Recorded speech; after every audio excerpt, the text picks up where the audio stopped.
안녕하십니까. 박일환 변호사입니다. 저희 슬기로운 생활법률 상담소를 방문하여 주신 것을 환영합니다. 감사합니다.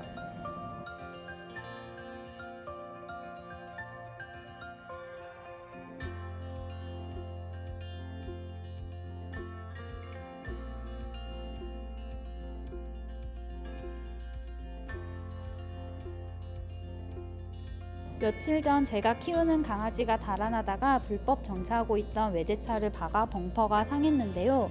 차주가 범퍼 교체를 원합니다. 아직 고소는 하지 않은 상태인데 제가 무직으로 범퍼를 교체할 여력이 없습니다. 장기간 분할로 돈을 드리겠다고 했더니 짜증을 내시더라고요.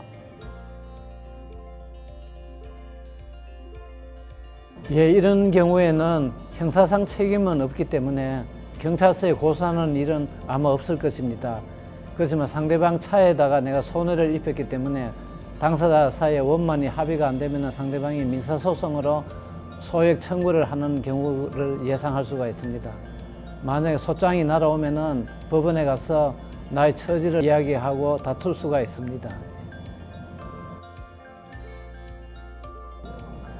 차주 쪽에서 완전히 책임이 없다고 하기는 어렵겠죠. 주차할 수 없는데 주차를 하여서 사고가 발생하였다면 차주에게도 어느 정도 책임을 물을 수가 있습니다. 마치 이제 우리가 상방과실로 볼 수가 있으니까요. 판사가 재판을 할 때 그 차주의 과실도 고려해서 내 책임을 조금 줄여줄 수는 있습니다.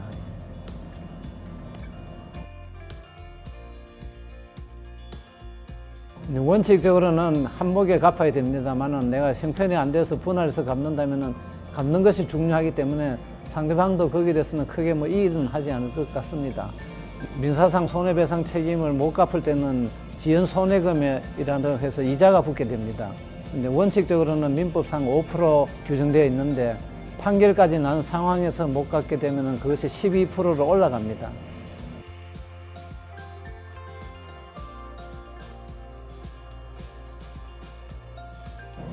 이제 금액이 그렇게 크지 않다면은 그 두 사람이 서로 합의해서 금액이 정해지면 제일 바람직하겠죠. 합의서를 해서 서로 서명하고 날인을 하고 필요한 경우에는 정인 설 사람이 한 사람이 입회를 해주면은 그 정도만 하면 충분할 것 같습니다. 아주 금액이 고액이 되면은 공정하는 것도 생각해 볼 수 있지만 1,200만 원 정도면 그럴 필요는 없지 않을까 생각을 합니다. 익명 게시판에 서로 말다툼을 하다 모욕적인 발언이나 욕설을 할 경우 명예훼손으로 고소가 가능할까요? 익명 게시판이라 하더라도 명예훼손이나 모욕이 되는 수가 있습니다. 근데 문제는 이제 명예훼손이나 모욕죄는 공연하게 해야 되는데 익명 게시판에서는 이제 누군지를 모르니까 명예훼손이나 모욕이 안 된다고 하고 있습니다. 명예훼손의 경우에는 어떤 사실관계를 쓰지 않습니까? 익명으로 쓰더라도 그 사실을 보는 순간 이게 누구 이야기구나 하는 걸 알게 되는 수가 있습니다. 근데 이런 경우에는 명예훼손이 된다고 보고 있습니다.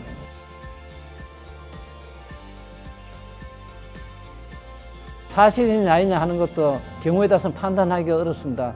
상대방을 보고 이 도둑놈아 하면 이제 나 이거 도둑이 아닌데 왜 도둑놈이냐 허위 사실이다 이래 이야기할 수 있지만 그거는 어떤 장소가 없잖아요. 그래서 내가 어느 날 어느 데 가서 물건을 훔쳤다 이게 사실이지 그냥 도둑놈이라는 건 그 사람을 이제 인격을 깎아내리는 그런 욕이죠. 명예훼손에 대한 사실은 어떤 구체적인 사건이 있어야 됩니다. 언제 누가 언제 어디서 누구와 무엇을 했다 이제 그런 것에서 구별이 되지.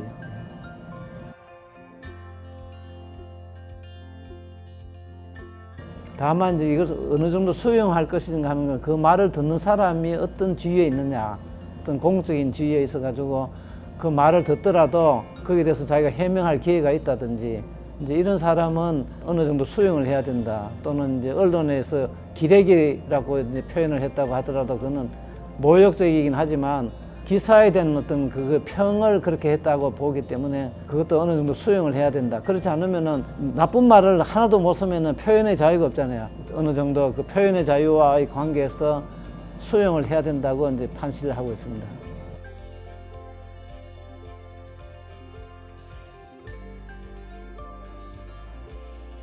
통계를 보면은 이제 합의가 되고 하면은 이제 처벌도 안 하지만 그렇지 않더라도 이제 통상의 경우에는 벌금형 물론 뭐 몇백만 원 또는 몇천만 원 아주 경우에 따라서는 할 수도 있고 또 아주 이제 여러 번 했다든지 재범을 했다든지 이런 경우에는 이제 징역형도 선고할 수가 있습니다.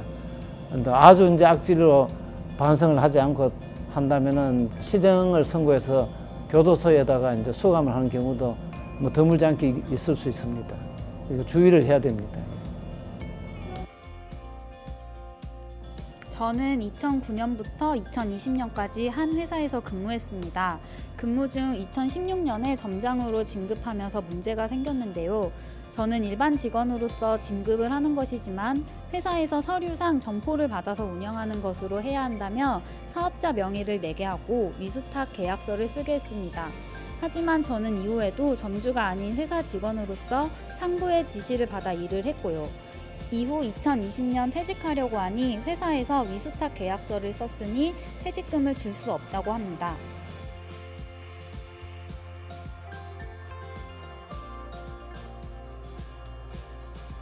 이 사람은 형식상으로는 사업주식으로 이제 올려놓고는 실질적으로는 종업원으로 일을 시키고 또 월급을 줬다면은 형식과 관계없이 당연히 퇴직금을 청구할 수가 있지요.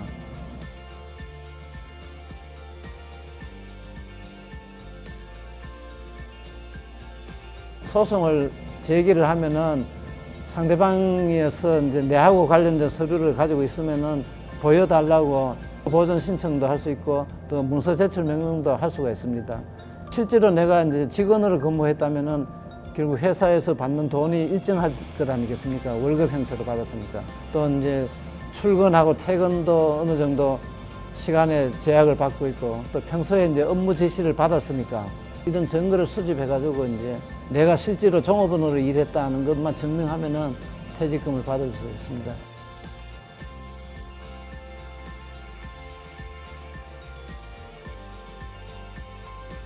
이제 재산상 손해는 그 손해배상을 해줌으로써 이제 손해가 다 이제 메어진다고 보고 있기 때문에 특별한 사정이 없으면 정신적 손해는 안 들어주고 있습니다.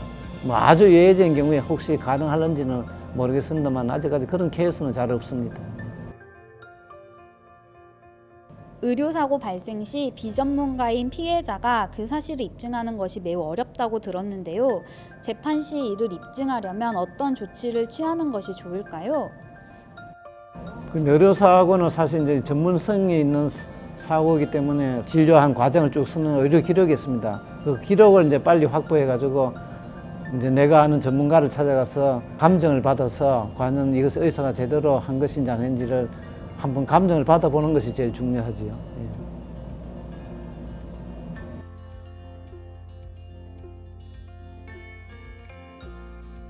기록은 분명히 작성했을 것인데 가서 보면 없다 하면은 형사적으로 증거인멸죄의 책임을 지기 때문에 이제 그렇게 하는 경우는 실제로 그렇게 많지는 않을 것입니다. 오히려 그는 상대방이 더 불리하지요. 또 의사 입장에서도 뭐 없애면 이제 자기 잘못을 벌써 시인하는 그런 격이 되고 자기도 그 기록이 있어야 내가 올바르게 처치했다는 것을 증명할 수 있으니까 오히려 그걸 없앰으로써 더 불리한 입장에 빠지게 되지요.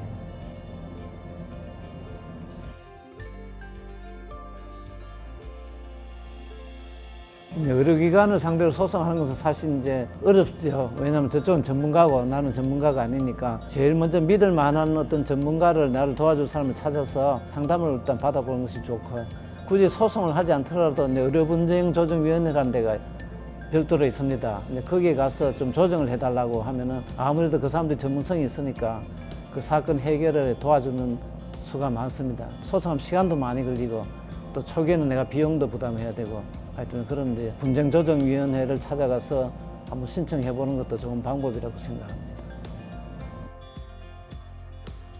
직장 내에서 상사의 지속적인 괴롭힘과 뒷담화, 갑질 등의 정신적 폭력으로 인해 후배가 자살을 했다면 상사에게 위계에 의한 살인죄 또는 자살교사나 방조죄 등을 물을 수 있는지 궁금합니다. 네, 그런 경우가 생기면 참 안타까운 일이죠. 그렇지만 그 상사라 하더라도 과연 이 사람을 자살을 예측하고 자살을 유도하기 위해서 그런 말을 했다면 물론 형사적인 책임을 짓는다고도 할 수 있지만 또 현실적으로 증거를 대서 그 사람의 마음을 증명할 방법이 없다고 봐야 되지 않겠습니까? 교사는 자살할 마음이 없는 사람을 자살하게 만드는 것인데 그것을 우리가 입증한다는 것은 어렵고 그 사람도 실제로는 그렇지 않다고 통상 봐야 되지 않겠습니까? 또 방조는 원래 자살할 사람을 자살을 용이하게 해주는 것인데 이런 케이스는 이제 그런 건 아니죠. 이래나 저래나 이것을 형사적으로 처벌하기는 상당히 어렵다 그런 생각이 듭니다.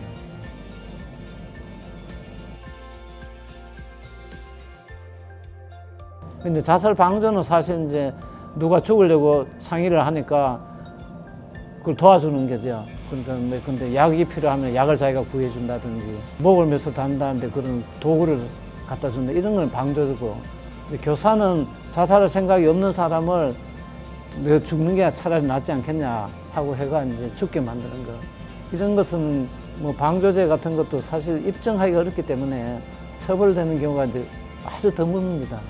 자살하는 사람은 죄가 없거든요. 뭐 미수에 거쳤든 자기가 죽든 뭐 죄가 없는데 그걸 방조했다는 게 아주 특이한 이제 방조죠. 예.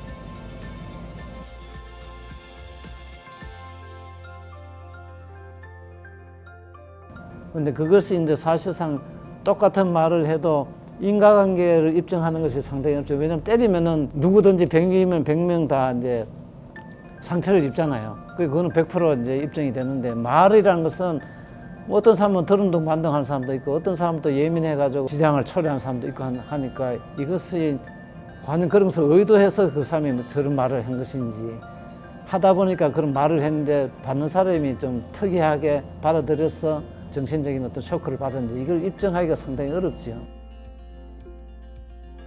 아파트 부실 공사로 인해 아래층에 누수가 발생했습니다. 이런 경우 세입자인 저와 집주인 중 어느 쪽이 손해배상을 해야 하나요? 기본적으로 1차적인 책임은 현재 사용하고 있는 세입자가 책임이 있습니다. 그런데 세입자는 최선을 다했는데도 어쩔 수 없이 사고 나서 그러면 이제 주인한테 다시 책임을 가는데, 보통의 경우에는 사용 과정에서 나오니까 세입자가 일단 그 제3자한테 일단 책임을 져야 되죠.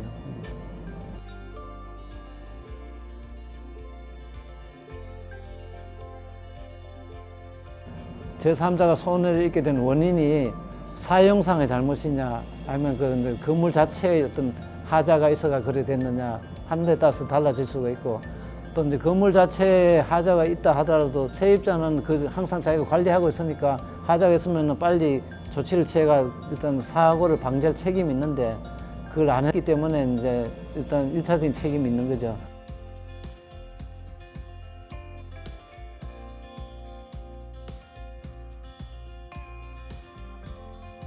통상은 이제 전조가 있고 하니까 직접 점유해서 사용하는 사람이 그걸 관찰을 하고 막을 책임이 있죠. 그러니까 이제 제3자한테는 일단 내가 책임을 물어줘야 되고, 공사가 잘못돼가지고 사고가 났다면 그건 이제 주인이 책임을 져야 되죠. 시공한 회사에다가 이제 시공 잘못을 인한 하자담보 책임을 물어야 됩니다. 근데 이제 시공한 회사는 책임에 대한 기간 제한이 있어요. 뭐 영구에 책임을 지는 것이 아니고 뭐 근본적인 하자는 몇 년, 또 일반적인 하자는 뭐 3년, 5년 이런 식으로 제한이 있습니다. 제한 내에 책임을 물어야 되고 그 기간이 지나가면 이제 묻기가 어렵습니다.